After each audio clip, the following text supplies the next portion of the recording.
Hello everyone, Sam is from myfirstmagicweb.com, making this small video about pound index. It's in a very interesting location right now. So let's get started. This is pound index monthly chart, which I made yesterday.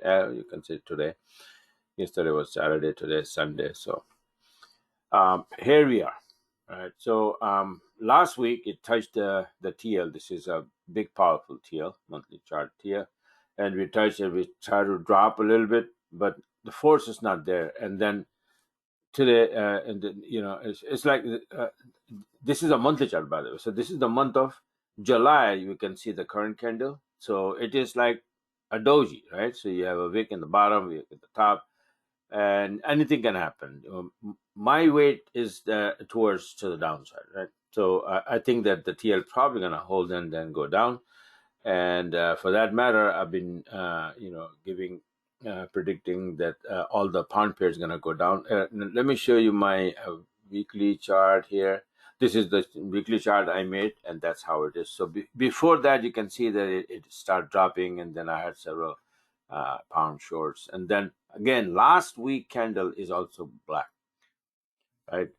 And it was like coming down, not forcefully, but yes, it was coming down, right? So I think that if this TL holds, and then the pound index will start dropping, and I'll be watching on a 40-minute and 20-minute chart. And then if this is gonna drop, pound is always on the left hand side, except only one pair, euro pound, whereas the pound is on the right hand side. So that pair will go up, but all the others will go down, right? So that's why I wrote down that if this TL holds, and this, if we stay below 68.61 is right there, we will go down here, and pound pairs will go down.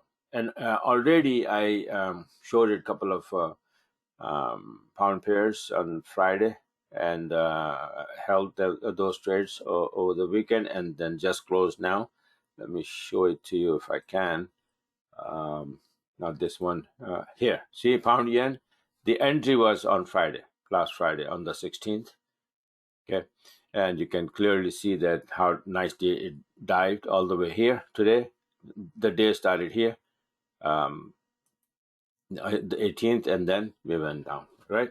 Sunday, the week started. So 125 pound yen already starting this week with pound and pound USD. Also Friday entry here, and today we opened here, and then we went down. I closed the trade with 70 pips. So 125 and 70, I'm already ahead. Another pair I had, Aussie USD. That's based on Aussie, and then and also here Aussie weakness. So Aussie USD went down, and Euro Aussie, because Aussie on the right hand side here. So this one went up. This is also Friday entry, and look, today it was a beautiful entry right on the level 59.20, but I was already in since last Friday. So I held it, and nice and clean went up, and I closed. All of these trades are already closed. So, but a lot of pips already, right, in the bank. So that's why the system is, if you use it properly, and then pay attention to this pound. If pound stays below that TL, we're gonna drop big time. And all the pairs, all pound pairs, by the way, pound CAD, pound Aussie, pound Aussie, they're all gonna go down, right? And we have an opportunity to make a lot of pivots. So get ready, and if you have any system, use that. But I would recommend that you must use the system. Without the system, it's very hard to. I'm not saying impossible. There are supermans out there, right? I'm not. So I need help, and I need the system, because emotion get in our way, and then get things screwed up, right? So you have to have a system which you can follow by the rules, and that's the only way to go by and trade successfully in this market. So this is it for now. Thanks for watching, and have a wonderful rest of the whole week of trading ahead of us, right? Okay, bye for now, and talk to you guys later.